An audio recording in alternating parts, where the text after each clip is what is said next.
on our panel tonight. From the UK government, Graham Stewart. He's been MP for Beverley and Holderness in East Yorkshire since 2005 and served in Liz Truss's short-lived cabinet last year. He's now Minister in the new Department for Energy Security and Net Zero.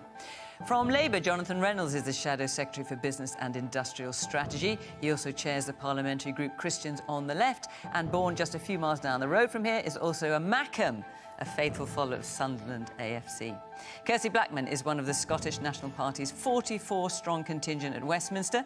The Aberdeen North MP is the SNP's Cabinet Office spokesperson, having previously been their deputy leader in the House of Commons. She hasn't yet said who she's backing to be new leader of her party and Scotland's First Minister.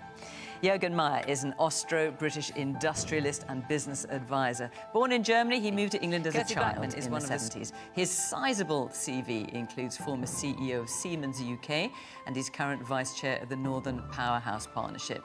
And it's fair to say Tom Harwood's been committed to the cause of right-wing politics and Brexit since his student days, which weren't that long ago. He's worked for Guido Fawkes' website, as well as being a regular contributor to the Daily Telegraph, and he is now Deputy Political Editor at GB News.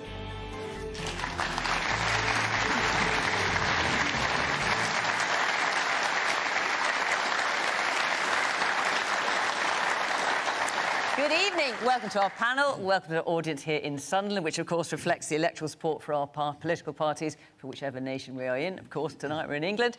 And welcome to you at home. Do join in the conversation the usual way on social media. It gets pretty lively. Let's hear what you've got to say at BBC Question Time. Right. Let's kick off with our first question from Michael Jobling. Were we, the people of Sunderland, wrong to vote to leave the EU, given that Northern Ireland is now the world's most exciting economic zone? Yes, so these are the words of Rishi Sunak. Northern Ireland is in the unbelievably special position, a unique position in the entire world. Nobody else has what it has. It is the world's most exciting economic zone. Graham. Well, in answer to your question, Michael, you were right to do what you wanted to do, which was vote for an independent, self-governed United Kingdom. The grit since has been the way the Northern Ireland Protocol was applied, and I was temporarily in the period when, just before Liz Truss became Prime Minister, I was the Europe Minister, and I had to engage with the European counterparts. And that was when it was, according to Rishi Sunak, when it seems a terrible deal. Well, that's when we were working. It was partly about the way it was applied. It was partly about some of the difficulties. On the face of it, it said what it had to do, and it clearly wasn't working. And it said on the face of the protocol, it said if it's not working, it might need to be changed. And if that doesn't work, it might need to be replaced. It actually said that on the face of it. So. But I think what's behind Michael's question is given that Northern Ireland, tell me if I'm wrong, Michael, but given that Northern Ireland being described as the world's most exciting economic zone, what about the rest of the UK? Well, the UK overall is in a strong position, I believe, going forward. We are... But clearly not as good as Northern Ireland, because that's described as the world's most exciting economic zone. Well, because it is an integral part of the United Kingdom, and we're going to see no more of sausages and supermarket goods that were barred from going into Northern Ireland. From now on, it's about the people of Northern Ireland. But that's not really answering the question, Graham. If Northern Ireland is the world's most exciting economic zone, presumably we're not as exciting.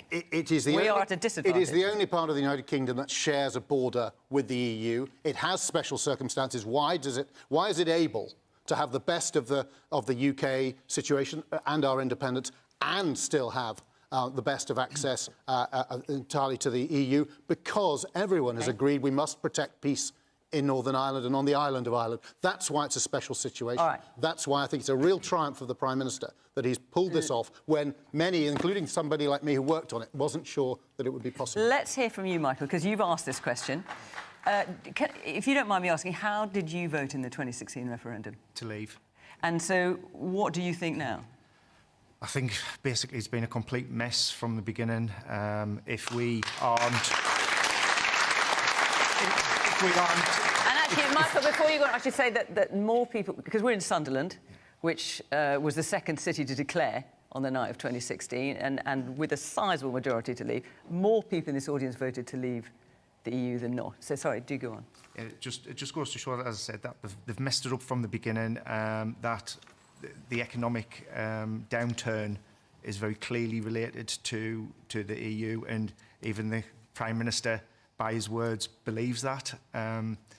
So somewhere along the line, they've completely lied. They've sold us the wrong thing.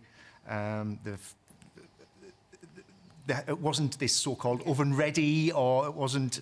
So it's just been a mess. And if obviously it was to go again, I'm likely to change my vote. Jonathan, I'll come to you in a minute. You are a Remainer, so presumably you agree with Michael. Well, I'd be likely to change my opinion. I don't think of the parallel with... What, Jordan. you've turned into a Leaver now? Well, I was arguing on the economics that there was a cost, and I wasn't sure what that would be, and that's why I argued for Remain.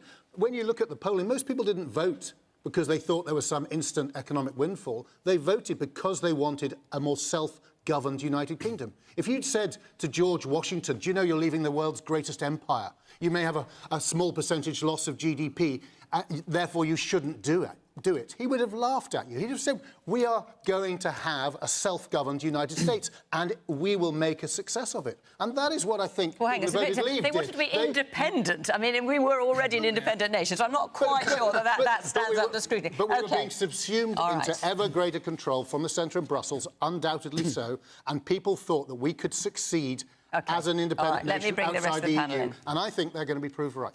Jonathan. Look, first of all, it is great to be doing Question Time in Sunderland, but actually this is the fire station my dad used to work in as well, so it is... Really, thank you very much. Can I just say, we were laying bets as to how long it would take Jonathan to mention that, and he beat all of us, actually. Go on. Brilliant. Well, to answer Michael's question, look, Michael, it depends on what you wanted, and people who voted the same way actually wanted at times very different things. It was why it was such a hard moment for the country, and I understand some people will be upset. They'll think the Prime Minister was crass to describe the advantages Northern Ireland does now have in that way. But I think... But presumably, because you are also a Remainer, you agree with him. And you must agree with Michael. There is no doubt. But politically, you just can't admit it. There is no... No, I can admit it. Northern Ireland has distinct advantages. Northern Ireland has distinct advantages as part of the UK, and it's got access to the single market. That is an advantage. There is no doubt about that. But Northern Ireland does have a particular status in the UK. The Good Friday Agreement is something everyone in this country should celebrate and cherish, and it needed these amendments to the deal. The deal wasn't oven ready. We all know that. But look, we could go on with this debate. It could potentially... It could never end, OK? And I honestly say to everyone, how long would we be willing to do that for? Even if people want to change their vote and relive that referendum. The uncertainty... Do you want to do that? No, I don't, because if you look at one of the biggest problems the UK faces, we have the lowest business investment of any major economy in the G7. The uncertainty that would cause, because don't forget, dissatisfaction with how it's going doesn't mean people want to relive the whole thing, and you've got to bear that in mind. I think what this deal does do is get rid of a serious problem that was in the way of a better negotiated relationship with the European Union, that we can deliver in good faith if we're willing to do that, on things like science and on food exports and on our creative industries in the UK being able to tour in Europe. We, in the Labour Party, that is what we will try and achieve. It's not going back to the original debate, but we can improve things a great deal and maybe satisfy Michael and everyone in the room, no matter how they voted. Well, let's hear from some more people in the room. Yes, the woman there in the flowery dress. If Brexit has given us this so-called economic growth that we're supposedly trying to see, why, firstly, is the automotive industry on its knees? Ford have lost jobs, Honda have lost jobs, Toyota have lost jobs, Nissan are repositioning some of their work to France because they're part of Renault, and also, why haven't we got any tomatoes on our supermarket shelves when Spain and France have got an abundance? All right. The person right at the back in the hat. We talk about independence and so many different reasons for voting to leave the EU. But the most worrying thing is even bigger than the economy. It is the insistence on Britain having its own Bill of Rights. As a non-binary person whose friends are largely transgender, our rights are being constantly attacked. Not only by the Conservative Party, but also the Labour Party, who insist that either we're not old enough to make decisions for ourselves, or that we shouldn't be allowed in public spaces. We're being legislated out of existence, and a British Bill of Rights would guarantee not just being out of public life, but out of life altogether. OK. Woman there in the blue scarf.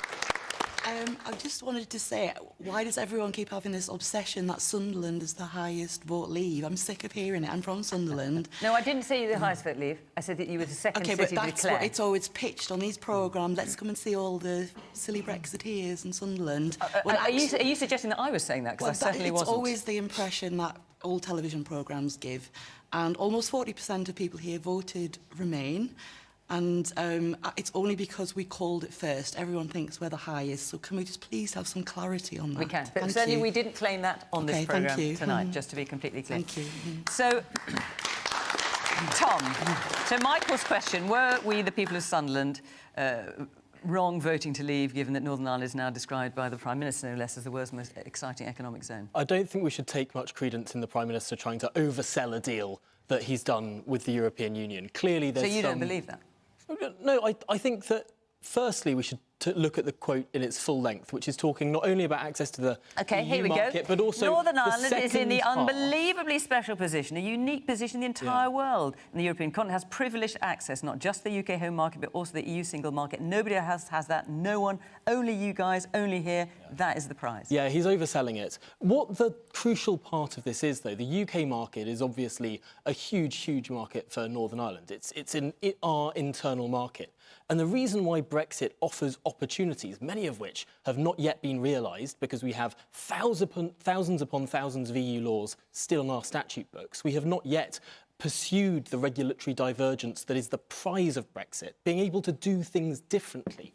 The reason why that's an exciting opportunity is because the EU passes new laws every day. Ever since we've left, they've continued to regulate themselves. And we've got an opportunity to do things differently, more dynamically, with our life sciences sector, for example. We've got so many growth opportunities by becoming this sort of regulatory sandbox. Now, the problem is, if you're in the EU single market, you can't make those rules. You can't cut your own VAT on so many issues. You can't sign your own independent trade deals around the world. You can't levy your own tariffs. You can't sanction your own Russian oligarchs. Yes, but we know now so that now we can do that because we've left the single market. These are material opportunities that are open to us. It's one of the reasons we've been able to lead so well on Ukraine. It's one of the reasons why this country has been able to stand pretty proud, whether it's our vaccine rollout, whether it's actually the ability of coming out of what was a terrible, terrible time for the world. 2 years of lockdowns and of pandemics and of death. We are just emerging from that now, and I think it would be remiss, it would be wrong to try and look at our economic situation right now and say, this is all to do with a vote that happened in 2016. Look at what's happened since then. Look at the 2017 election, the political uncertainty, the fact that we almost had a Marxist become our Chancellor of the Exchequer. That scares off business investment. We can't look at this thing as if it's only one issue. There are so many different issues that all factor in here. Jessie. So, Jessie, you were waggling your eyebrows throughout that. I'm pretty good at that, actually. I am so annoyed by this whole debate. I mean, we're sitting here talking about the fact that Northern Ireland is the most exciting economic zone, right? Well, the thing is, our economic zone previously was better. Our economic zone previously, we were members of the single market, all of us. And we now have a situation where Northern Ireland has, and I'm absolutely glad that they have got a deal, and that's great. And that's one that the SNP supports. But they have got a competitive advantage over Scotland. They've got a competitive advantage over Sunderland. No matter what people voted for, no matter what decisions and reasons when they went through and put that X in that box, not one person voted to make themselves poorer. Not one. And Tom's talking about the economic impact that there is of COVID, and absolutely massive economic impact. The OBR estimates the economic impact of Brexit is twice that of COVID, twice as bad a hit as COVID, and that's the OBR's figures. Now, I completely agree on the subject of that's tomatoes. the Office for Budget Responsibility, those who know. You know, Graham's Who were talking... 30 billion out, of course, Graham's talking about the fact that we can now get sausages from Northern Ireland. Well, right now, I would quite like some tomatoes. A lot of people would quite like some tomatoes. My children will only eat cucumbers. That is the only vegetable they will eat. And there are no cucumbers in any of the shops. But you're totally right. The fact that they're not rationing them in Spain, they're not rationing them in France. But they are rationing them in Ireland. Ireland, which is a member of the single market, has has the same tomato problem that the United Kingdom has. How do you work that one out? It's always Brexit. What Tom. is- You should just realise it's always Brexit. But the thing is that we've got the lowest growth predicted in the G7. If the lowest growth predicted in the G7, and it's not because of Brexit. Who had the what are you largest doing- growth? Who had the largest Graham, growth last year? What are you doing Who had the wrong largest then? What are we growth doing the wrong? year before This last? Conservative- The UK. Hang on. Your government is raising corporation tax to the same level that it is in France, twice the level it is in Ireland. Maybe you should think about that if you're trying to complain about economic growth. Maybe that's the other factor here. All right. Let's hear a bit from Jürgen. I'm going to come to you in a minute. Let's hear a bit from us. Yes, the guy in the grey sweatshirt. So Scotland voted to remain, and they don't get a prize, which Richie... You mean, which is what's being described in Northern Ireland? Yes. Is that what you mean? OK. England chose to leave, and it was meant to be this big, massive, great big prize, but I don't see a prize. I just see shortages of food and gas bills skyrocketing. Apparently your prize is parliamentary autonomy. Oh, yes. You know, which Let me is great. That's really going to pay your gas bill. Let me hear from the woman at the back there with the necklace and the dark Funny sweater. enough, it literally is, because the energy subsidy that the United Kingdom government has done to respond to these energy crises is illegal in the European Union under their state aid rules. That's why Northern Ireland had to have a different scheme. Up until this point, up until this deal, Northern Ireland had to have an entirely different scheme than the energy price guarantee because EU rules made that illegal. There are so many examples of things EU where countries have subsidised energy bills in a different way. Not in a completely different way. Bigger and subsidies. less the UK energy subsidy. OK, let's... And there are many criticisms that you make of it. I appreciate your passion, but I've just got to bring other people in as well. Yes, the woman in the dark sweater with the necklace. Yes, you. The comments Tom makes are often in this sort of abstract and sometimes very hard as a talk show host to sort of follow on these programmes and verify instantly. I think one of the things that's really important for the North East, where I've lived for 31 years, across Durham, Sunderland, Gateshead, Newcastle, and a little bit into Northumberland for a short while, what's really important is the communities, the social cohesion. And without the EU Social Fund, the communities up here will be left even further behind. So much of the good stuff that's happened here has happened thanks to the vision which England was part of, or representatives of England, in distributing money into places that Westminster, the Tory government, have never, ever done. And, you know, this is really important. OK, thank you. The man here in the front, the black sweatshirt. Yeah, just a point for me. When Boris was stood in his kitchen with his apron on, about to put the chicken into the oven, which was already pre-cooked. This is quite an image you're conjuring up us here, if I may say. The fundamental point I don't understand about the Northern Irish piece, it's like the Good Friday Agreement, it's all about the people. Therefore, when he sat and negotiated with the EU, why weren't the Assembly part of that? Because fundamentally from day one, they've never agreed with it, and look where we are. Once again, the Tory party making decisions on behalf of people without actually bringing them to the table. The most important people are us. OK. Thank you. Jürgen, you've been very patient. Let's hear from you. Indeed, I have. And, look, I mean, I do totally agree with you, Michael, that... you know, it's been far from the promises that were made, and the 3 years that we've been through have been an absolute mess. But I'm actually going to be positive about the place where we've arrived at, more positive than the debate we've just been having. And that is that one of the things that has really worried me is this breakdown of trust that we've had between ourselves and the European Union. And I think what Rishi Sunak has been able to do is to actually rebuild some of that trust. And I think we've moved forward. And I think there is now a possibility to have conversations and to deliver what has been delivered in Northern Ireland and say, look, can we now have a sensible conversation about England, Scotland and Wales also having that same privilege as Northern Ireland? And I can tell you, you are absolutely right that Tom is being abstract. In the practical sense, I don't know of a business that is a trading and an exporting business, and I've worked for a very large one, that believes that diverging from regulation from the European Union makes sense.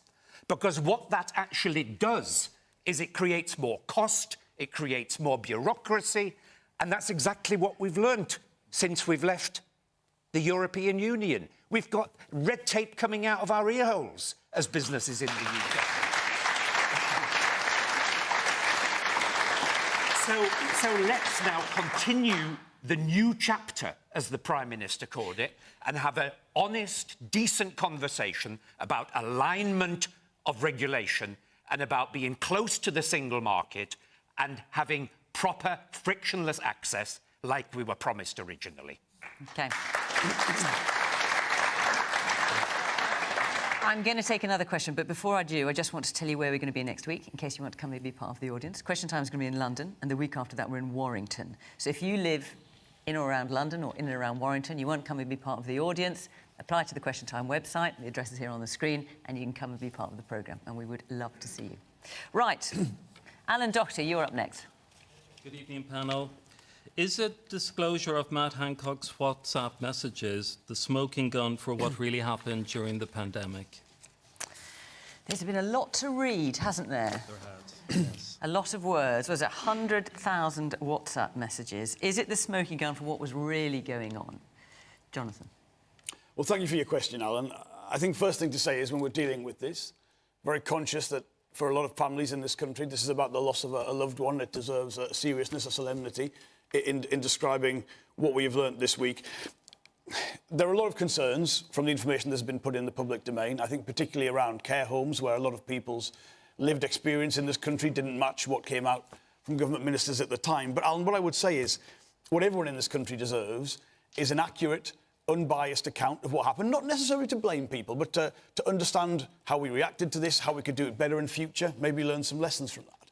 And I don't think that can be done from what we know already, because I think the information that we have seen is obviously it's selective at the minute. We don't know the full story, and that makes it very difficult. What I do think everyone in the country really needs is that accurate, unbiased process, reporting sooner and on a timescale which is much faster than what we've seen at the minute. I mean, the inquiry was announced, I think, in May 2021. It took a year to get the terms of reference. There's been no formal hearings. No one's given any evidence. No politicians have been able to do that. And I don't think that's good enough. When you look at what's happened in other countries, many of them have already actually finished with their inquiry and reported. So I think rather than make a judgment on what we've seen so far in the papers, I would say, look, let's have the full picture, but let's have it before the end of this year, and then let's make that decision.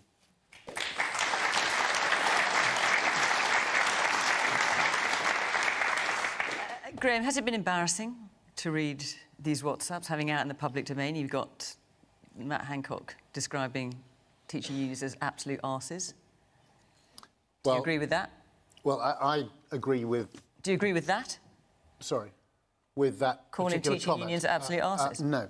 And what about the other thing? So when you've got Matt Hancock talking about not testing everyone that comes into care homes because it would muddy the waters. We can't quite know what that means, and he says it does not mean that he didn't want to do it, it just says he couldn't do it because the capacity wasn't there. But when you read these things, what are you thinking?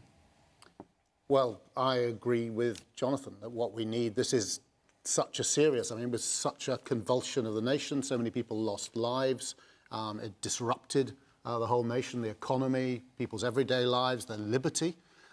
This needs to be looked at properly. And that's why we have an independent inquiry. And in terms of, we'd all like to hear from it sooner rather than later, but it's an independent inquiry. We've got to let it decide. It has access to all this information. But in the meantime, we've got all these WhatsApp messages and what they are, and they are clearly a partial account. They're only Matt Hancock's messages, and there's a limit to how much we can read into them. But what they do appear to paint is ministers briefing against other ministers. Hancock talks about fighting a rearguard action against the Education Secretary, Gavin Williamson. Is that how it should be done? We're in the middle of a pandemic. Well, Fiona, you're the journalist, so you know what journalists look for, and that's what they put in the papers. But there's 3 St James Bibles worth of messages from one man who was working 18 hours a day, 7 days a week. He would have made mistakes, he would admit it, as well as other things. What I think you would get if you were fair and you weren't selectively splashing in a newspaper, you would get the impression of people who were working absolutely flat out and determinedly to save lives and try and find the right answer. And all of you will remember, do you remember when we'd have a sense of certainty about how things should be, and then 3 weeks later, the facts would change again, and every time you thought you knew what we should do, you'd find yourself in a different position. It was extremely difficult. They worked extraordinarily hard under immense pressure. And if you were to go into any of our personal, if you had tapes of everything we'd all ever said, you could selectively make us all look bad and pick out things that the wrong thing. That's why you need, as Jonathan said, we need to hear from the independent inquiry. Personally, I suppose as a government minister, I shouldn't have a personal thought, but I think having signed a non-disclosure agreement, having promised to protect and use the information given, I can't help feeling that the journalist in this case did betray that and trying to say the public interest. If these were secret and this inquiry couldn't get at it, then fair enough. But that's not the situation, and therefore it just seems gratuitous to me. I mean, Isabel Oakeshott isn't here. We did ask her to come on the programme. She's been doing many media interviews today, so she couldn't come all the way up to Sunderland. What she has said is she's claiming this was in the public interest. Yeah. That's why she did it. Jürgen. Well, it doesn't pass the smell test, does it? But look, I live in some hope because I can't actually believe that despite all of the chaos at the time, that these massively important decisions like do we test people going in and out of care homes, do we open, close schools, that these decisions were being made via WhatsApp. I just can't believe it. You know, if you're a business leader, and I hope if you're any leader, you're trained in crisis management. And these decisions are made in crisis management meetings where all the experts are assembled, minutes of the meeting are taken, and then the decision is made and it's noted down. If that's the process you follow, you may still make the wrong decision, but at least you followed a process and you can rationally say why you've made it. And that's all what Matt Hancock now needs to tell us. But I do agree with you, Graham, and Jonathan, let's not do that via the media or WhatsApp.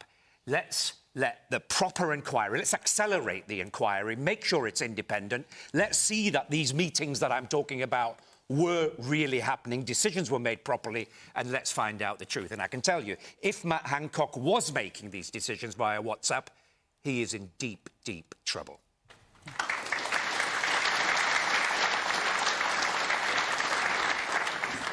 The woman in the maroon sweater, yes. Well, I fully agree with Jonathan that we should wait for the inquiry to find out what we could do in future. And, you know, we hope this won't happen again, but the experts say that it could. However, going to what Jürgen's saying, my query is, why do ministers believe that WhatsApp, which we all know is prone to leakages, why would ministers choose to use that form of communication? Well, in this case, Matt Hancock handed over all his WhatsApp messages. They weren't breached. It wasn't security, but he handed them all over to Isabel Oakeshott. Right. Is that arrogance or stupidity or just sheer carelessness on his part? Well, they were writing a book. That's how she got them. Yes, the woman here in the front. I'd just like to touch on the comments around the teachers' union. My mum's a teacher. Incredibly proud of her. She worked so hard throughout the pandemic, including in person every other week. I'd like it to be known that teaching is a very female-heavy profession, 75% female, and I do wonder if there's a feminist issue here as well. Would Matt Hancock and Gavin Williamson be making similar comments about industries that are more male-dominated? So Gavin Williamson So Gavin Williamson said, I mean, of course, and these are WhatsApp, you know, to be fair, these are WhatsApp messages that they thought were private and are in the heat of the moment. But this is what Gavin Williamson said of teachers. I know they really do just hate work. I mean, his wife is a teacher, it's worth pointing out. Mum was in work. Oh, we're talking about unions, sorry, rather than teachers, sorry. Yes. Forgive me. They don't hate work, they work constantly. Even now, she's working at the weekend. She doesn't... Teachers have summer holidays, all this holidays. She doesn't. She's working constantly. 4 days every other week, she was teaching in person, and if she wasn't doing that, she was online, preparing materials, doing stuff like that. She worked throughout, and as I said, I think there is a question around feminism and misogyny here as well. OK, all right. The man in the white top, towards the back there. Yeah. Yes, you, sir. Yeah. You know what sickens me most about this whole thing? I saw a picture of Hancock and Oakeshott with a with Hancock's book, Pandemic Diaries, which was serialised in the Mail, I think, and he was paid $48,000 for that, and probably gets money from the sale of the book, but thankfully, I think it flopped. How have we got a system that allows a Member of Parliament, who was a serving minister at the time of the pandemic, to... How is he allowed to write a book? What have the Members of Parliament on the panel got to say about that? OK, I'm going to come round to it. OK, should Members of Parliament be able to write books about their experiences, yes or no? Yes. OK. Jonathan? No, absolute disgrace. Should We wait they- for the inquiry. Should they be everyone able to wait write for the books inquiry. about their... Should Members of Parliament be able to write books about their own experiences? Not while they're members of Parliament. All right. Well, listen, Kirsty, let me come to the question then, which is the disclosure of Matt Hancock's WhatsApp messages the smoking gun for what really happened during the pandemic? So I think for an awful lot of us, this will be the biggest thing that has ever happened in our lives. This is the thing that generations to come, our grandchildren, grandchildren's grandchildren, will be talking about, and will be talking about the experiences that we went through, because so many people lost people during the course of that. Our lives were changed forever, no matter if things have largely gone back to some level of normality. It's different from what that normality looked like before. And so I think that it's really important that we do have the independent inquiry. I think it's really important that we do have, and we're having a separate independent inquiry in Scotland as well. But that isn't the question. Are his messages a smoking gun for what was really going on? So I don't know what was going on in those rooms. I think very few people do know what was going on in those rooms. I think absolutely there were mistakes made. Everybody made mistakes. Nobody was well enough prepared for this to happen. What we did and what we focused on, and you saw Nicola Sturgeon standing there on television every single day, is being led by the science. And the WhatsApp messages that have concerned me the most are the ones that are not showing that they were going against the science or showing that they were less But we also hear scientists concerned. saying how annoyed they are by politicians continually repeating we were following the science. Because they say the science just presents you with the facts, but it is not making decisions. And politicians have to decide. I mean, Professor Spiegelhalter, who is a renowned statistician, we heard a lot from him during COVID, was saying this only last night. He says, I wish politicians would stop saying we were following the science. They were making the decisions. Absolutely. Decisions had to be made. And, you know, people in positions of leadership have got to make decisions, and that was the case. But the decisions were led by the science. You know, that is the case. So if the science was, it is really appropriate that we close schools in January of 2021. You know, that was the decision that was then taken. If the science said children are going to be major vectors of transmission at this time, that was the decision that needed to be taken. But we know on masks, for example, that Chris Whitty, who was the Chief Medical Officer at the time, was pretty ambivalent about whether children wearing masks in schools, whether it helped or not. But of course, in Scotland, you were the first to go for putting masks. Yeah, and then apparently the science wasn't necessarily leading in that direction. The UK then said that they were going to follow masks because it was just easier to do what Scotland had done on that one. That's what it apparently said in the WhatsApp messages that were there. But you know, we were taking these decisions on the best evidence that we could possibly have. I think, you know, in terms of the public inquiry, we need to make sure that we are as prepared as possible. We understand where the mistakes were made and that people are held to account where they made the wrong decision for the wrong reasons. Tom? I find it very bizarre to think that Nicola Sturgeon can be whiter than white on COVID. We've just heard this example here when Scotland decided that all children in school must wear masks on the basis of I'm not sure what evidence. Boris Johnson in this WhatsApp group asks, well, I'm going to be asked about this today, Patrick, Sir Patrick, what should I say? And they're like, well, we don't really necessarily think that masks would help that much in classrooms where children are sitting socially distanced. They might help on the margins in corridors, maybe say that, to which then the political conclusion is, in this big group chat thread, oh, we might as well just say that children should wear masks because that's what Nicola Sturgeon said and we don't want the political row. So many of these conversations reveal that this was politics at play more than science. And to some extent, that's understandable. Because you've got to be able to have a confidence in a government, I suppose, if you're putting out these instructions, if you're trying to change the behaviour of people. But let's not pretend it was all following the science. And certainly let's not say that Scotland has somehow was this panacea during the pandemic. You had exactly the same care home problems at the start of the pandemic in Scotland as you did in England. In fact, you had an SNP health secretary in Scotland doing the same thing that a Conservative health secretary did in England and that a Welsh health secretary did in Wales, a Labour Health Secretary Just a few days there. after those WhatsApps, we were already, the stuff that went out on the 1st of May, we were already testing care home admissions from the community, were already being tested and isolated at that point. I'm talking about discharge into care homes. Proportionally, care home deaths were higher at the start of the pandemic People were being in Scotland. tested. But the broader issue here is that this is not new information. I don't think anyone will have read any of these exchanges and been surprised that Matt Hancock was calling for tougher restrictions and Gavin Williamson was trying to keep schools open. This isn't new. This played out on the front pages of the papers at the time. What is interesting is the particular language they use and whether they're disparaging to one group or another, and how Boris Johnson doesn't quite understand how percentages work in one exchange. It's all very funny, but ultimately I don't think we've learnt anything particularly new. There is no smoking gun, at least not at this stage. Perhaps we'll see some more things in the Sunday papers. No doubt the Telegraph will run with a front page with a new conversation for the next, perhaps, year. Who knows? But it is interesting. But it is interesting to see behind the scenes really what was going on. My overwhelming impression of this is you see lots of people trying to do the best and sort of muddle through. And Matt Hancock is trying to push for more restrictions. You have other Conservative ministers that put other priorities at higher levels. But I don't think it's a big surprise. It doesn't seem like it's Watergate. All right. Now, a lot of you got your hands up, or quite a few of you got your hands up. There was this next question, lots of you asked about this as well. So if you'll forgive me, I'm going to move on and just make sure I can fit it in. From Andrew Taylor. Good evening. Given that wholesale gas and electricity prices have been falling, should the government extend the current price cap beyond April and maintain that current price? So what we've got is we've got wholesale gas and electricity prices are falling, but the bill for the typical household is going to go up from April. Graham, do you just want to explain why that's happening?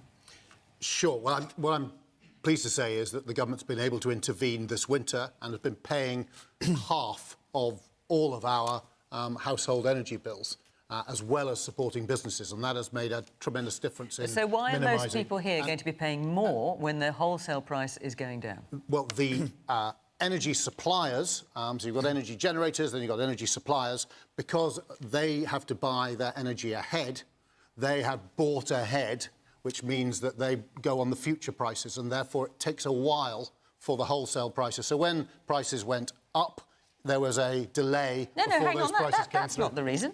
Surely it's because the government subsidy is going down. So you've got the energy price cap, which is a ceiling set by Ofgem on how much companies can charge us for energy. That's been in existence since 2019, and that is going down to reflect... It's going down now, not later, going down now, or from April, to reflect the drop in wholesale prices. At the same time, the government's subsidy for bills, which we've had since the energy crisis, is being cut from April overall. So typically, bills will go up. That's actually the reason, isn't it? Well, I was asked specifically about why, with falling wholesale prices, prices were going up, and that is because energy companies have had to buy ahead. Now, there is also, additionally, there is the fact that the £2,500 cap for average usage that the government brought in is rising from April to £3,000. So the protection is being reduced because to give people time to adjust, it is enormously expensive to get the balance between protecting people and also protecting the public purse.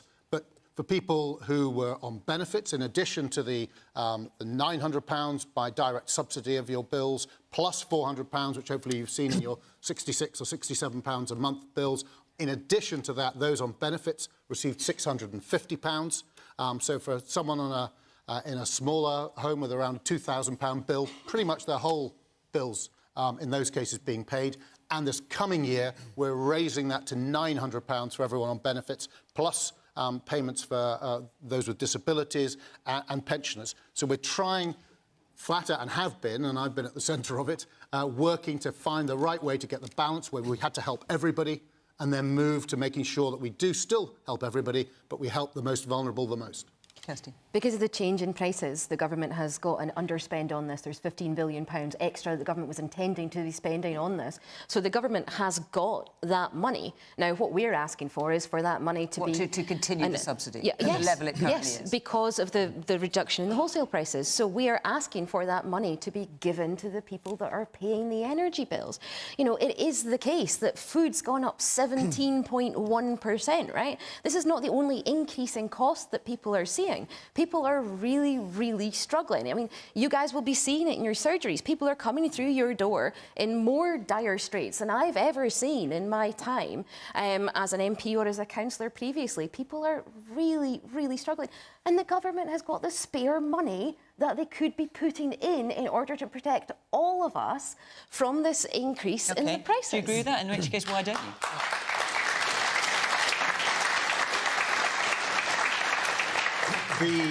Of course, the government is borrowing money. So when Kirsty, in that classic style of the SME, talks about spare money, it isn't spare money.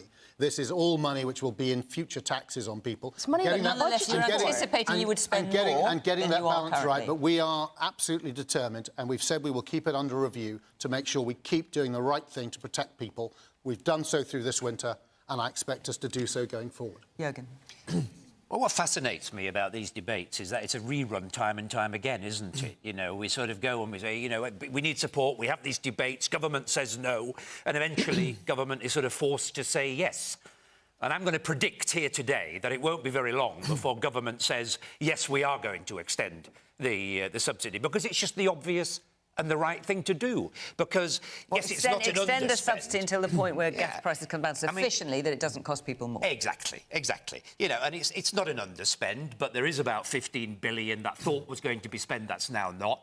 I think there's a deal to be struck with the energy companies who are making more profit out of this. By the way, I'm not generally a fan of windfall taxes, but this is genuinely a windfall, and this is genuinely huge hardship for people here in Sunderland.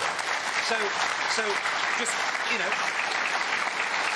just do a deal and make an extension for, you know, another 3 months. By the way, there is the beast from the east coming. It's going to carry on being pretty cold. It can be here on the coast, and just help our communities through this difficult time. Let's hear from the woman right at the back. I don't agree with what the Conservative MP is saying. I've been following the gas prices on the BBC website, on the commodities section, and in July last year, the GB UK futures price was 369. It's now 118. It's gone down 2/3. Why are we not seeing the benefit of that reduction? Yeah. OK. And here in the pink shirt.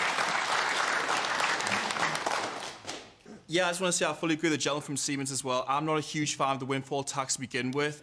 When the debate last year was introduced about the windfall tax, my personal opinion is that would just put off energy companies for further investment. I do agree with Graham and the government as well, their support for households across the country and businesses. And finally, I just want to quickly just add, I do fully support Isabel Oakeshott in bringing truth to power in the previous question. And I think she deserves my personal credit. I think she deserves a lot of credit for what she did. That was bravery and courage. She spoke truth to power, and I'm going to praise her right now. OK. And here in the red sweater. I would like to see the oil companies that are making billions, and we see it in the newspapers every day when people are struggling, and the government is saying you have to borrow money. Why not, as a windfall tax, take something off them? Tom.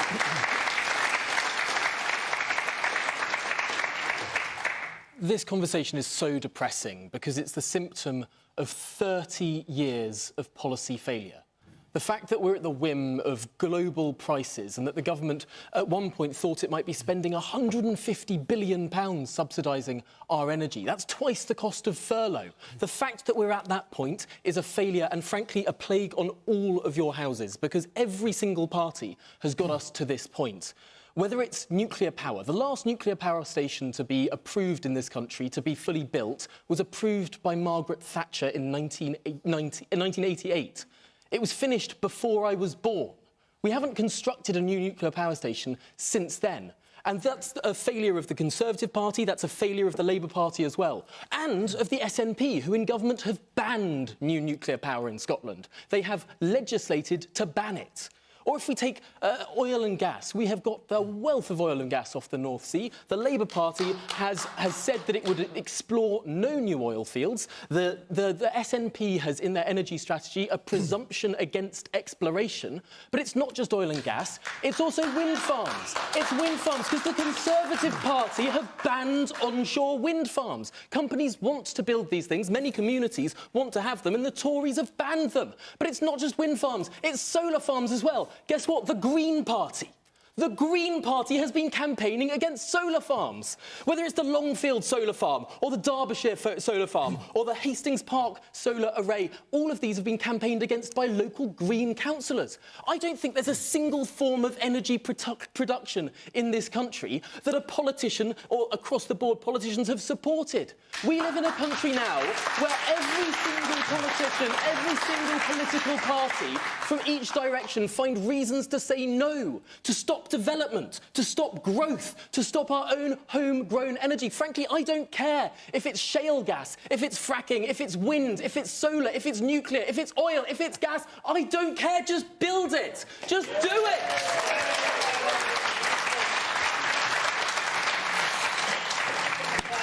I'll get back to the question. The cap should not rise. I want you to answer Tom as well. Well, OK, I'll come back to that. But the cap should not rise. No ifs or buts. The money doesn't need to be borrowed. I do recognise the government did what we asked for, which is... Where's it going to come from? From windfall tax. No, the difference is, I recognise Graham's point that they did do what we asked to do and use the windfall tax for some of the revenue. Some subtle differences we would do differently. We'd tax at the same level as the Norwegians. That's only a small rise. We wouldn't have the loopholes for further oil and gas investment. That's not what we need in this country right now. And we'd start the tax when the windfall accrued. I accept your point, Jürgen. I think in normal conditions, windfall taxes are not the kind of policy you'd want, but this is a genuine windfall from the investment, from what has happened in Ukraine and the spike in the price around that. It's not just about the social justice side of that, though clearly that is incredibly important.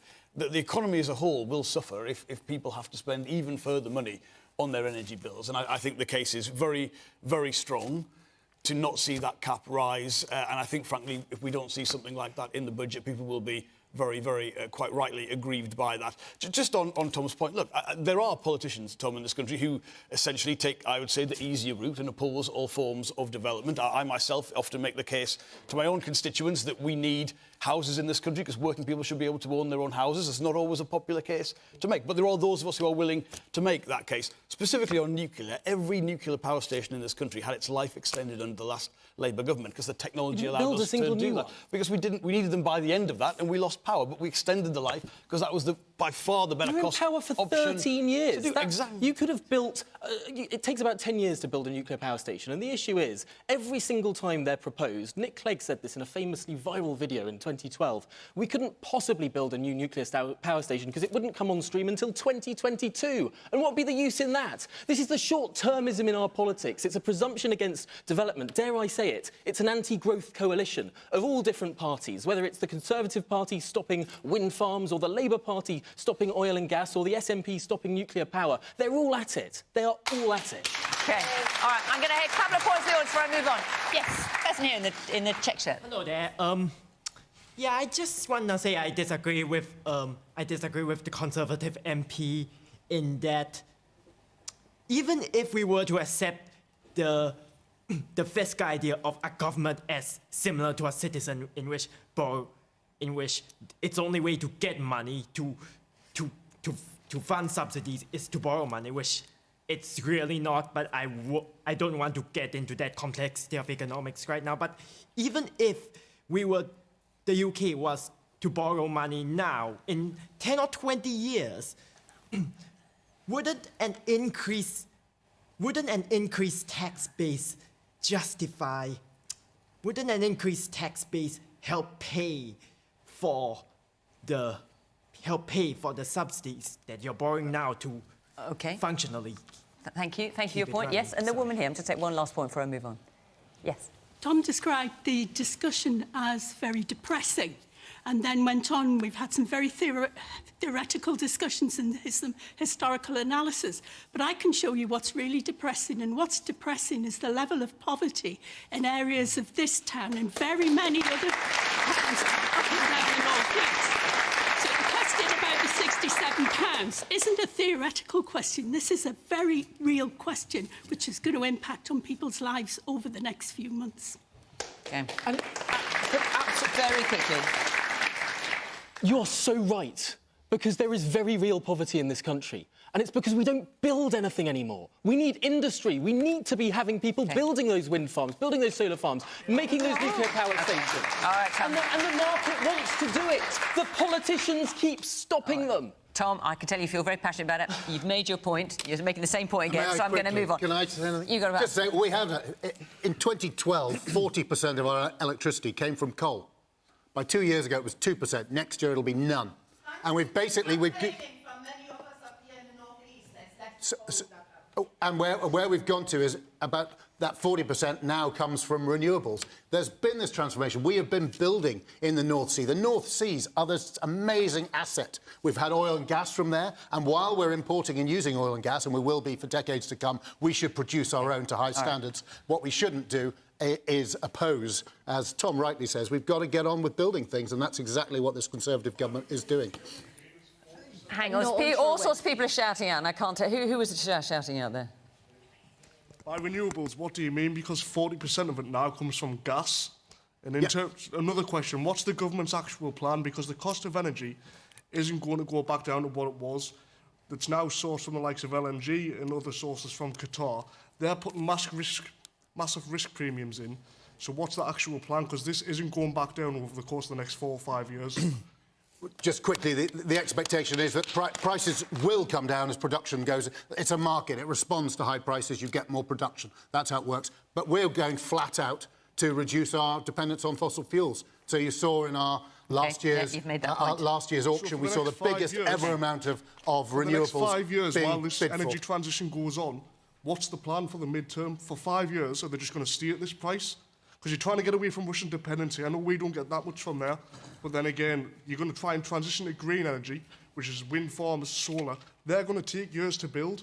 So what's the plan? We're building them flat out now. But what's the medium-term plan? That's what you're asking, isn't it? Yeah. For the next 5 years, what's the plan to keep bills down? Well, one of the things we have to do, and unfortunately the Labour Party and the SNP, while we are users of gas, about 75% of our energy today is from fossil fuel, they're saying we shouldn't explore in the North Sea. Our gas in the North Sea has lower emissions than the stuff we're bringing in from Qatar. It makes no sense, environmentally, economically, or anything else, not to maximise our returns from the North Sea, here in the front. even as we build more renewables as fast as we can. This man here in the front. What you haven't mentioned is water. They spend millions and millions and millions on something that works for 20% of the time. Use the water. It'll work 100% of the time and it'll last forever. There hasn't been any investment in water. We're going to need water. Water from my time as a child where one parent went to the baths 1 week and now people are having 2 showers a day. No, we need water. We need something to be done about it. Use the 2 of them. Reservoirs that haven't got turbines in, put casings down. Has anybody done anything at all about that? Yes. Not a penny, not a... It's so blindingly obvious. Now, we've only got about 5 minutes left. I was going to go to that side, but I think I'm going to keep this going because there are lots of hands up and lots of people want to make their voices heard. Yes, the man there in the green shirt, in the green jacket. Yeah. There's like windfall taxes on the oil and gas companies. Would it not be better just to renationalise energy and then the profits can be put back into it? Well, Jonathan, that's exactly what your party plans to do. But you've changed your mind now. No, I think, to be honest, if you look at the... where those profits are accruing is in the production side, and it is not feasible to nationalise multinational companies on that scale, and it wouldn't give the kind of relief. I think I understand the frustrations people have and why people look sometimes to that. You did pledge to renationalise energy. No, we didn't. Not all sorts of things. Not the likes of not Shell that and particular BP. one. I mean, you're talking about enormous companies of tremendous resources would be required to do that, and frankly, I think that would be a distraction from getting the support to people when they really need it. It's much easier and much better to say this is where you get the money from. Don't see the cap rise in April because people can't afford that. OK. Man there in the waistcoat and jacket combo. Thank you. I think the real problem is the growing wealth inequality, and none of the political parties seem to want to address that. It's been growing greater than it ever has done over the last few years, and certainly since the pandemic. And unless you address that, there's always going to be people that can't afford their bills. Yeah. The man in the grey sweatshirt there. I just want to kind of go back to the point of you saying that you have to borrow that money, but you budgeted to actually do that to April 2024, and there's actually prediction models that'll show that the actual Ofgem cap will be below the EPG by June. So why not just leave it for 3 months, and then you won't have to spend any or borrow anything, and just we can kind of follow and absorb those reduction in wholesale prices. And when you say the EPG, you mean the Energy Price Guarantee, which Yes. is a subsidy the government is paying. I mean, that's the point that a lot of people are making. Just keep it going for a bit longer. And then, A, you help people over that transition, is what Jürgen's making, and actually, if prices come down... People will use less anyway, because it's so The gentleman makes a very good point, and we keep it under review. Ah, so should we expect to see a change then, which is what Jürgen thinks?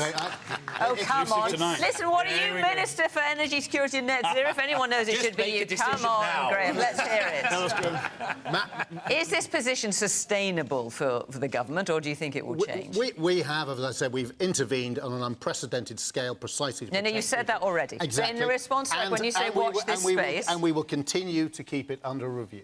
The budget's coming up. The Chancellor likes to have a rabbit to pull out of a hat at the budget. But what it does mean is, in the meantime, you know, people are suffering from this uncertainty. It is freezing.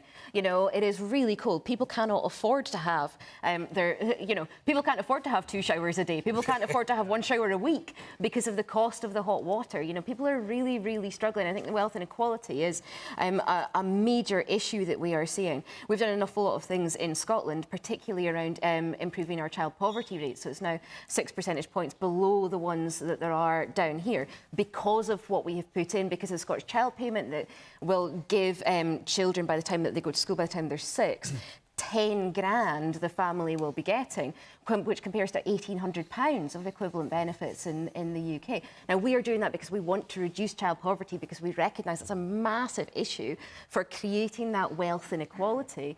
And, you know, if the Scottish Government could also, in order...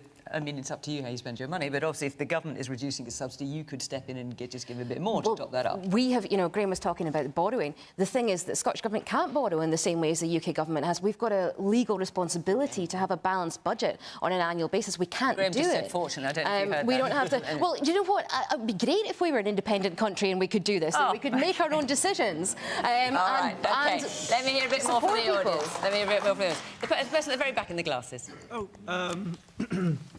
Much has been made of windfall taxes, and the Conservative ministers there said that the money wasn't spare, that it was being borrowed. But the reality is that there are many corporations in this country who don't pay their taxes fairly, who utilise tax havens and loopholes to escape from payment. Amazon, for instance, through tax deductions and such, failed to pay £800 million in 2021. So when we're talking about these taxes, it shouldn't just be windfalls from when these companies manage to be doing well, but consistent taxation system, a closure of the loopholes across the board that would not only manage to increase government income, though albeit to alienate some Tory donors, but fundamentally an economic system that would allow the government to make huge amounts of revenue off the taxes that these companies should be paying.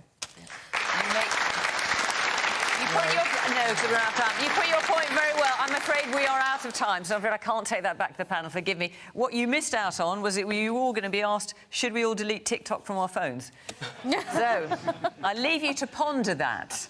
Our hour is up. Thank you very much to all of you here. Thank you to the panel. Thank you to the audience here in Sunderland for putting your points so passionately and so strongly. Great to hear from you. And thank you, of course, to you at home for watching.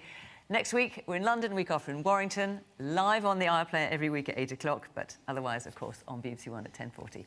Thanks very much for watching from Question Time. Bye-bye.